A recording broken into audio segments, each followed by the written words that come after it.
Menurut Zainal Arifin Ahmad 1998 telah mendefinisikan organisasi sebagai satu kumpulan manusia yang kerja bersama untuk mencapai matlamat umum dalam bukunya Perlakuan Organisasi. Dalam organisasi ini, selalunya pengurusan atasan sebuah organisasi akan menentukan hala tuju organisasi tersebut melalui penetapan tujuan, matlamat, strategi untuk mencapai visi dan misi organisasi. Perubahan pekerjaan merupakan satu proses transformasi daripada pemikiran, kaedah atau pendekatan sedia ada kepada kaedah dan pendekatan baru.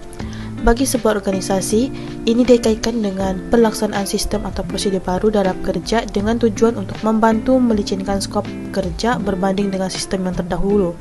Secara umum, perubahan tidak semestinya akan diterima oleh semua pihak walaupun secara rasional, setiap perubahan akan memperbaiki kelemahan.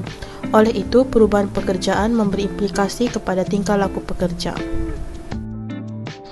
Seterusnya, pelaksanaan pengurusan organisasi iaitu struktur organisasi. Menurut Robbins 1994 menyatakan struktur organisasi menentukan bagaimana tugas akan dibahagikan yang melaporkan kepada siapa serta mekanisme penyelesaian formal dan corak interaksi yang akan diikuti. Antara faktor-faktor utama menentukan perancangan struktur organisasi ialah strategi organisasi untuk mencapai tujuannya, teknologi yang digunakan, anggota atau orang-orang yang terlibat dalam organisasi. Yang terakhir sekali ialah ukuran organisasi. Menurut Nur Izzati Mustafa 2020, petunjuk prestasi utama atau KPI adalah nilai yang boleh diukur sebagai gambaran ringkas mengenai standard kejayaan untuk melihat kebolehcapaian objektif syarikat. Satu ciri KPI yang boleh mengubah tingkah laku pekerja adalah mempromosikan tingkah laku pekerja yang sesuai sebagai motivasi untuk tenaga kerja berusaha mewujudkan ketulusan dan menunjukkan komitmen kerana mereka akan dinilai prestasi. Pihak atasan mempertimbangkan pengurusan individu.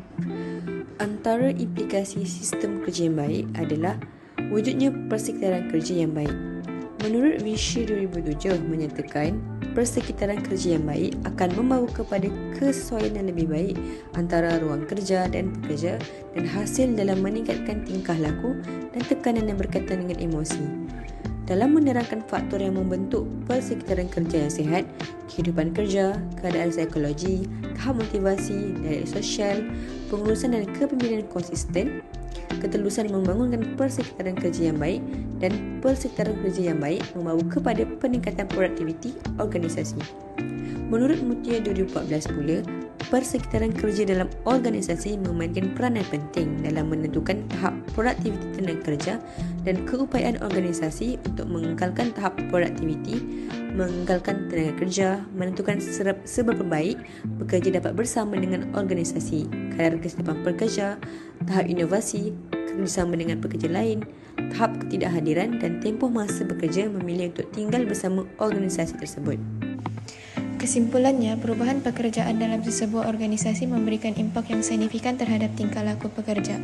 Organisasi sebagai entiti yang bergerak bersama untuk mencapai matlamat seringkali melakukan perubahan dalam bentuk transformasi pemikiran, kaedah atau pendekatan kerja. Pengurusan organisasi dengan menetapkan tujuan, matlamat dan strategi menjadi penggerak utama dalam proses perubahan ini.